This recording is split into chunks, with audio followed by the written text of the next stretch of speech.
بسم اللہ الرحمن الرحیم۔ News and views with Hasnain Khawaja کے ساتھ میں ہوں حسنین خواجہ۔ امید ہے کہ آپ سب لوگ خیریت سے ہوں گے۔ ناظرین، آج سپریم کورٹ میں پنجاب میں جو ابھی وزیر اعلیٰ کے انتخاب کے لیے حوالے سے کیس ہوا ہے، اس کی آج سماعت ہوگی۔ لاسٹ جو سماعت ہوئی تھی اس میں عدالت کی طرف سے جو ریمارکس آئے تھے اس میں ہمیں صاف نظر آ رہا ہے کہ شاید حمزہ شہباز بطور وزیر اعلیٰ ان کی کرسی کو شدید خطرات لاحق ہیں۔ عدالت نے اپنے تحریری حکم نامے میں کہا کہ چونکہ صوبہ ہے تو صوبے کو بغیر گورننس کے نہیں چھوڑ سکتے، تو حمزہ شہباز 17 جولائی کی پوزیشن پہ ہم ان کا سٹیٹس بحال کر رہے ہیں اور وہ بطور ٹرسٹی وزیر اعلیٰ صوبے میں محدود اختیارات کے ساتھ بطور ٹرسٹی وزیر اعلیٰ کام کریں گے، لیکن وہ کوئی بہت بڑا میجر ڈیسیژن نہیں لے سکیں گے۔ اور سپریم کورٹ میں یہ کہا گیا کہ سماعت پیر کو ہوگی اور یہ سماعت اب پرنسپل سیٹ اسلام آباد میں ہوگی۔ اس سے پہلے سپریم کورٹ لاہور رجسٹری میں یہ سماعت ہوئی تھی۔ رات گئے جب 22 جولائی کی رات کو تحریک انصاف کی جانب سے یہ درخواست دائر کی گئی تھی، تو سپریم کورٹ لاہور رجسٹری کے جو ڈپٹی رجسٹرار ہیں وہ کورٹ پہنچے تھے اور انہوں نے درخواست وصول کی تھی، جس کے بعد اگلے دن صبح یہ سماعت ہوئی تھی۔ اس سماعت میں جو خاص طور پہ جو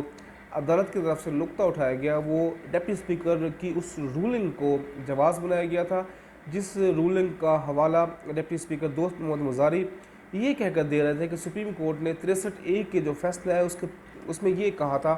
کہ پارٹی کی پالیسی کے خلاف ووٹ نہیں ہو سکتا۔ تو عدالت نے کہا کہ ڈپٹی اسپیکر کو طلب کیا اور کہا کہ ڈپٹی اسپیکر آ کر صرف ہمیں اتنی تشریح جو انہوں نے ہمارے اس فیصلے کے کیا ہے وہ ہمیں بتا دیں گے وہ کس پیرے کو لے کر انہوں نے تشریح کی ہے۔ لیکن ڈپٹی اسپیکر دوست محمد مزاری عدالت کے سامنے پیش نہیں ہوئے تھے۔ سابق اٹارنی جنرل عرفان قادر پیش ہوئے، لیکن عدالت نے عرفان قادر کے جو دلائل تھے اس کو یہی کہا کہ لگتا ہے کہ آپ کی اس معاملے پہ کوئی تیاری نہیں ہے، جس پر عرفان قادر نے کچھ ٹائم مانگا کہ ان کو ٹائم دیں، وہ تحریری طور پہ اپنا جواب جمع کریں گے۔ عدالت کا جو بنیادی نقطہ تھا وہ یہی تھا کہ دوست محمد مزاری ہمیں صرف اتنا بتا دیں کہ وہ ہمارے 63A کے جو فیصلہ ہے اس میں سے کس پیراگراف کو انہوں نے بنیاد بنا کر تحریک انصاف کا جو 10 ووٹ مائنس کیے ہیں چودھری پرویز الہی کی، انہوں نے چودھری شجاعت حسین صاحب کا وہ خط بھی منگوایا ہے۔ بظاہر بادی و نظر میں عدالت کا یہی کہنا تھا کہ حمزہ شہباز کی جو پوزیشن ہے وہ خطرے میں ہے۔ تو آج اس کی سماعت ہوگی۔ دوسری جانب حکمران اتحاد کی طرف سے بھی سخت ترین رد عمل آیا ہے اور ججز کے بارے میں کہا گیا ہے کہ صرف مخصوص جج سپریم کورٹ کے مخصوص بینچ عمران خان صاحب سے ریلیٹڈ کیسز کو نہ سنیں، تو اس لحاظ کے لیے فل کورٹ بنایا جائے اور 63A کے حوالے سے جو نظر ثانی کی درخواستیں ہیں، دیگر جو اس حوالے سے معاملات ہیں اس کو بھی اس میں مرج کیا جائے اور دیگر جو فریقین کی درخواستیں ہیں، بار کی درخواستیں ہیں، اس کو بھی نتھی کر کے اس پر فل کورٹ بینچ بنایا جائے۔ تو اس پر جو حکمران اتحاد ہے، مسلم لیگ نون، پیپلز پارٹی، ANP، باپ، JUIFA، وہ آج سپریم کورٹ میں اس معاملے پہ پٹیشن بھی دائر کریں گے اور اس پر فریق بھی بنیں گے۔ حکمران اتحاد کی طرف سے اس سے پہلے سپریم کورٹ ایک اعلامیہ بھی جاری کیا گیا جس میں کہا گیا تھا کہ عمران خان اداروں کو فتنے کی طرف لے کر جانا چاہ رہے ہیں، شر پھیلا رہے ہیں، آپ اس معاملے پہ فل کورٹ بنایا جائے۔ ابھی جسٹس مقبول باقر کا بھی بیان چلا ہے جس میں انہوں نے کہا ہے کہ سپریم کورٹ صرف چیف جسٹس نہیں ہوتی، حساس ترین معاملات پہ فل کورٹ بینچ بنایا جائے۔ تقریباً کوئی 17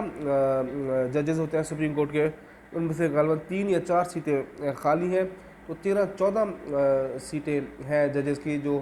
فل کورٹ بیٹھ کر اس معاملے کو تفصیل سے سنیں، کیونکہ یہ بہت حساس ترین معاملہ ہے۔ دوسری نظر ہم نے دیکھا کہ ٹویٹر پر، سوشل میڈیا پر ججز کے خلاف بہت بڑی کمپین سٹارٹ ہو گئی ہے اور اس کمپین کو مسلم لیگ نون کے ساتھ جوڑا جا رہا ہے، اس کو کہا جا رہا ہے کہ اسکینڈلائز کیا جا رہا ہے۔ PTI نے بھی الزام لگایا ہے کہ مسلم لیگ نون نے عدلیہ مخالف کمپین سٹارٹ کر دی ہے اور ٹویٹرز پر مختلف قسم کے ٹرینڈز چلائے جا رہے ہیں اور بڑے خطرناک رجحانات ہیں عدلیہ کو دباؤ میں لانے کے لیے، بالکل سیم اسی طرح کے ٹرینڈز چلائے جا رہے ہیں جس طرح تحریک عدم اعتماد کی کامیابی کے بعد مبینہ طور پر PTI کی طرف سے جنرل باجوہ کے بارے میں ٹرینڈس چلائے گئے تھے. اب ہم نے دیکھا کہ جسٹس اعجاز الاحسن خاص طور پر سپریم کورٹ کے چیف جسٹس عمر عطا بندیال کے خلاف عجیب و غریب بیہودہ لاغو قسم کے ٹرینڈس چلائے جا رہے ہیں اور عدلیہ کو دباؤ میں لانے کی کوشش کی جا رہی ہے.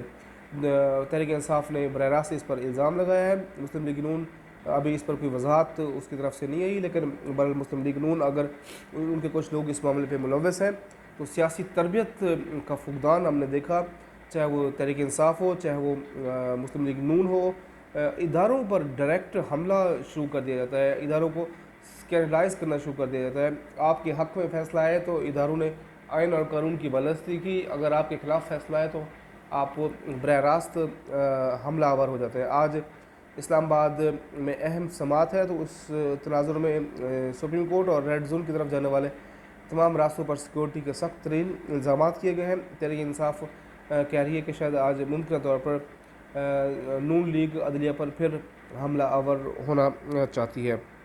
تو یہ بڑا امپورٹنٹ ہے. دوسرا جو ہم نے دیکھا کہ آج پنجاب کی کوئی 43 ممبرز پر مشتمل کابینہ نے بھی حلف اٹھا لیا ہے. گورنر پنجاب بلیغ الرحمان صاحب نے ان سے حلف لیا، اگرچہ حکومت کو منع کیا گیا تھا کہ کسی قسم کی کوئی میجر ایکٹیویٹی نہیں کی جائے، صرف ٹرسٹی وزیر اعلیٰ رہیں گے، ان کا فیصلہ کیا جائے گا حمزہ شہباز کے مستقبل کا. لیکن جو پی ٹی آئی اور کاف لیگ ہے اس حلف برداری کو توہین عدالت سے گردان رہے ہیں کہ عدالت نے منع کیا تھا، تو یہ انہوں نے جان بوجھ کر محاذ زرعی اور ٹکراؤ کی طرف جانے کے لیے عدلیہ کو پریشرائز کرنے کے لیے انہوں نے حلف اٹھایا ہے. کابینہ کی حلف برداری ہوئی ہے. لیکن پاکستان میں صورتحال اس وقت بڑی کشیدگی کی طرف جا رہی ہے. مسلم لیگ نون اور پی ٹی آئی کے درمیان اداروں کو لے کر سخت پالیسی سامنے آئی ہے. مسلم لیگ نون کی طرف سے یہ فیصلہ کیا گیا ہے کہ اب وہ اپنا پرانا جو بیانیہ تھا اینٹی اسٹیبلشمنٹ یا مزاحمتی بیانیہ اس کو دوبارہ لانچ کرنے کی تیاریاں کی جا رہی ہیں، کیونکہ پنجاب کے جو ضمنی الیکشن ہے اس میں جو نتائج ہیں وہ نواز شریف کے لیے انتہائی مایوس کن ہے. نواز شریف نے اس معاملے پہ مریم نواز، شاہد خاقان عباسی اور خواجہ آصف سے رپورٹ بھی مانگی ہے. اگرچہ وہ اس کو کہا جا رہا ہے کہ شاید ہماری پوری تیاری نہیں تھی، لیکن نواز شریف صاحب اس رپورٹ پر سیٹسفائیڈ نہیں ہے اور وہ اس کو بہت ہی اپنی ایک ناقابل شکست ناکامی اس کو سمجھ رہے ہیں کہ یہ کیسے ہو گیا کہ پنجاب میں ہم نے 50-50 ہمیں کم از کم سیٹیں لینی چاہیے تھی، لیکن ہم نے صرف 4 سیٹیں لی ہیں اور وہ بھی بہت کلوز مارجن کے ساتھ ہم نے 4 سیٹیں جیتی ہیں. 16 سیٹوں پہ عمران خان جیتے ہیں، تو ہمارا بیانیہ کہاں ہے، ہم آگے عام انتخابات میں کیا بیانیہ لے کر جائیں گے. تو اس پر ایک بار پھر فیصلہ کیا گیا کہ اینٹی اسٹیبلشمنٹ بیانیہ لانچ کیا جائے گا اور اس سلسلے میں آپ دیکھیں گے اگلے چند دن بڑے امپورٹنٹ ہیں. دوسری جانب ایک تاثر بنانے کی کوشش کی جا رہی ہے کہ پاکستان میں عام انتخابات کے لیے اسٹیبلشمنٹ شدید دباؤ میں لا رہی ہے سیاسی جماعتوں کو، اور اس میں کہا جا رہا ہے کہ نرم مداخلت کی جائے گی اور سیاستدانوں کو کہا جائے گا کہ وہ ملک کے مفاد کے لیے آپس میں بیٹھیں اور بیٹھ کر راستہ نکالیں اور مذاکرات کریں. اب یہ اس پہ اگرچہ ترجمان پاک فوج کی جانب سے کوئی آفیشیل رد عمل نہیں آیا، اس پہ رد عمل سرکاری آنا ضروری ہے. ایسی خبر اگر ہے تو بہت ٹائم ہو گیا اس خبر کو، انصار عباسی صاحب کے نام سے یہ خبر چلی گئی تھی. سہیل وڑیچ صاحب نے بھی کہا تھا کہ عمران خان اور صدر مملکت بھی اس معاملے پہ آن بورڈ ہے اور وہ مذاکرات کے لیے تیار ہیں، یعنی حکومت اور اپوزیشن مذاکرات کے لیے تیار ہے. صدر مملکت عارف علوی نے بھی ٹویٹ کیا ہے، وہ بھی انہوں نے یہی کہا ہے کہ حکومت فوری طور پر عوام کی امنگوں کے مطابق لائی جائے اور نئی حکومت کا قیام انہوں نے مطالبہ کیا ہے. تو اس کا مطلب یہ ہے کہ پاکستان میں کہیں نہ کہیں عام انتخابات کے لیے ماحول کی باتیں بن رہی ہیں، ماحول بنایا جا رہا ہے. فضل الرحمان صاحب اور حکمران اتحاد یہ امپریشن دینے کی کوشش کی جا رہی ہے کہ ہم پر انتخابات کے لیے دباؤ ڈالا جا رہا ہے، یعنی وہ یہی کہہ رہے ہیں کہ اسٹیبلشمنٹ ہم پر دباؤ ڈال رہی ہے کہ ہم انتخابات کے لیے تیار ہو جائیں اور نگران سیٹ اپ اس کا تیاریاں شروع کی جائیں. تو اکتوبر کے اینڈ میں کہا جا رہا ہے کہ الیکشن ہوں گے. اس دوران جو آرمی چیف کی تعیناتی ہے سب سے امپورٹنٹ، وہ شاید نگران حکومت سے کرانے کا فیصلہ کیا جا رہا ہے. اس پر ابھی ٹرمز اینڈ کنڈیشنز طے کی جا رہی ہیں. اس معاملے پہ کچھ ضرورت تکنیکی معاملات ہیں، پیچیدگیاں ہیں آئینی اور قانونی، تو اس میں یہی کہا جا رہا ہے کہ شاید سپریم کورٹ کا دروازہ کھٹکھٹایا جائے گا اور سپریم کورٹ سے پرمیشن لی جائے گی اسپیشل کہ آرمی چیف کی تعیناتی کے لیے اس پر جو نگران حکومت کو اس کو اجازت دی جائے۔ ایک اور بڑی خبر ہے جو اس پر D G S P R کی وضاحت آنا بہت ضروری ہے۔ مختلف قسم کے جو کوارٹرز ہیں، جو سرکلز ہیں، وہ یہ کلیم کر رہے ہیں کہ جنرل باجوہ 1 سال کے لیے ایکسٹینشن لینا چاہتے ہیں، اور ان کی اس معاملے پہ نواز شریف اور آصف علی زرداری بلاول سے معاملات پر بات چیت ہو رہی ہے، اور اس پر دونوں جماعتیں تیار ہو چکی ہیں کہ وہ جنرل باجوہ کو 1 سال کی ایکسٹینشن دیں۔ اس سے یہ فائدہ ہوگا کہ حکومت پھر یہ اپنی آئینی مدت پوری کرے گی اور اگلے انتخابات بھی جنرل باجوہ کی ہی نگرانی میں ہوں گے۔ اس پر بڑی چیم و گویاں ہو رہی ہیں، کچھ کنفرمیشنز ابھی تک نہیں آئیں، لیکن D G S P R کو اس سلسلے میں وضاحت دینے کی بات کی جا رہی ہے۔ دوسرا، جنرل وحید کاکڑ فارمولے کی بھی بات کی جا رہی ہے کہ شاید اس حکومت کے لیے جنرل باجوہ نے جنرل وحید کاکڑ کے فارمولے کو ہی اپلائی کیا ہے۔ وحید کاکڑ کا فارمولہ آپ کو یاد ہوگا، جب آئی جے آئی کے ذریعے نواز شریف پہلی مرتبہ وزیر اعظم بنے تو اس وقت صدر مملکت غلام اسحاق خان تھے۔ نواز شریف اور غلام اسحاق خان کے درمیان ورکنگ ریلیشن اچھا نہیں بنا تھا، دونوں آئینی جو عہدے تھے ان میں تناؤ پایا جا رہا تھا اور شدید کشیدگی تھی، پر جس پر غلام اسحاق خان نے اس وقت، اب تو چونکہ 18ویں ترمیم کے ذریعے صدر سے اختیار واپس لے لیا گیا، لیکن اس وقت سب سے مہلک ہتھیار ہوتا تھا 58(2)B، تو 58(2)B کے ذریعے انہوں نے نواز شریف کی حکومت ختم کی۔ تو نواز شریف نے اس معاملے میں سپریم کورٹ پہ گئے تھے۔ سپریم کورٹ نے کوئی چند ہفتوں کے بعد جسٹس نسیم حسن شاہ تھے غالباً، انہوں نے نواز شریف کی حکومت کو بحال کر دیا تھا، لیکن بعد میں صورتحال بنتی ہوئی نظر نہیں آ رہی تھی۔ اپوزیشن جماعتوں نے شدید دباؤ ڈالا تھا، اس وقت محترمہ بینظیر بھٹو اپوزیشن لیڈر تھی۔ پھر جنرل وحید کاکڑ جو آرمی چیف تھے، انہوں نے فارمولہ بنایا تھا کہ نواز شریف بھی استعفیٰ دیں گے اور پھر صدر مملکت اسمبلیاں توڑ کر وہ بھی استعفیٰ دیں گے اور پھر نیا الیکشن کا اعلان کیا جائے گا۔ تو اب بھی اسی قسم کی کوئی باتیں کی جا رہی ہیں کہ شاید شہباز شریف استعفیٰ دیں، پھر عارف الوی اسمبلیاں تحلیل کر دیں اور پھر الیکشن کا اعلان کیا جائے۔ لیکن بہرحال اس وقت صورتحال بہت زیادہ کشیدگی ہے، بہت زیادہ ٹینس ہے، پاکستان میں معاشی صورتحال بہت بگڑی ہوئی ہے، عام آدمی بہت پریشان ہے، ڈالر آؤٹ آف کنٹرول ہے، بجلی کی ریٹس آپ کے سامنے ہیں، دیگر اشیاء خنوش کی قیمتیں آسمان سے باتیں کر رہی ہیں، عام بہت پریشان ہے۔ ایک وہ پاکستان تاریخ کے واقعی لٹرلی بدترین دور سے گزر رہا ہے، اداروں میں بہت زیادہ پولرائزیشن ہے، سیاسی کشیدگی پائی جا رہی ہے، ججز کے خلاف بھی کمپین سٹارٹ ہو گئی ہے، فوج کے خلاف بھی کمپین سٹارٹ ہوئی ہوئی ہے۔ اب اس تمام صورتحال میں میں سمجھتا ہوں کہ سیاسی جماعتوں کا بڑا امپورٹنٹ رول ہے۔ میں ایک جمہوریت پسند صحافی ہوں اور اپنے ویلاگز میں اکثر اس بات کا ذکر کرتا رہتا ہوں کہ اس صورتحال میں اسٹیبلشمنٹ کا راستہ ہمیشہ کے لیے بند کرنے کے لیے جو بوٹوں کی دھمک ہے اس کی آواز کبھی نہ سنائی دے، اس کے لیے اس وقت ایک کڑوا گھونٹ لینے کی بہت ضرورت ہے۔ نواز شریف صاحب کو، عمران خان صاحب کو، آصف علی زرداری کو، مولانا فضل الرحمان صاحب کو، جتنے باقی جو سٹیک ہولڈرز ہیں وہ بیٹھے پاکستان میں جمہوریت کو ایک اس کا مستقبل سمجھے اور یہ بیک ڈور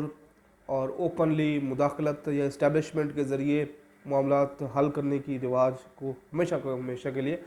دفن کیا جائے۔ تمام سیاسی جماعتیں ایک سیاسی قوت بن کر بیٹھیں اور فیصلہ عوام پر چھوڑ دیں، عوام جس کو حق کے حکمرانی دیں، پھر وہی جماعت آ کے وزیر اعظم بنے۔ تو یہ بہترین موقع ہے تمام سیاسی جماعتوں کا کہ ہمیشہ کے لیے اسٹیبلشمنٹ کے دروازے کو تالا لگا دیں اور آپس میں بیٹھ کے ایک میثاق پاکستان کریں، پاکستان کی اکانومی کے لیے، پاکستان کے لیے سوچیں، جمہوریت کے لیے سوچیں اور باقی مستقبل پاکستان کے لیے سوچیں۔ تو اس کے لیے بہتر یہ کہ آپ کو انا کی قربانی دینی ہوگی اپنی جمہوریت کے مستقبل کے لیے، اپنی جو جھوٹی انا اس کا خاتمہ کرنا ہوگا، مل بیٹھ کر پاکستان کے مسائل کا حل نکالا جا سکتا ہے۔ دوسرا نظر کراچی میں آج ویسے تو پاکستان کے تمام شہروں میں بارش ہوئی ہے، لیکن کراچی میں شدید ترین بارش ہوئی ہے۔ کراچی کے جو اہم شاہراہیں ہیں وہ اس وقت ندی نالوں کا منظر پیش کر رہی ہیں، اربن فلڈنگ ہوئی ہے، سب سے زیادہ وہ 105 ملی میٹر بارش ہوئی ہے صدر کے علاقے میں۔ PECHS بلاک 2 جہاں ہم رہتے ہیں وہ اس کے بھی نشیبی علاقے اس وقت زیر آب آئے ہوئے ہیں، پانی سے بھرے ہوئے ہیں، مختلف اہم شاہراہوں پر بھی پانی ہے اور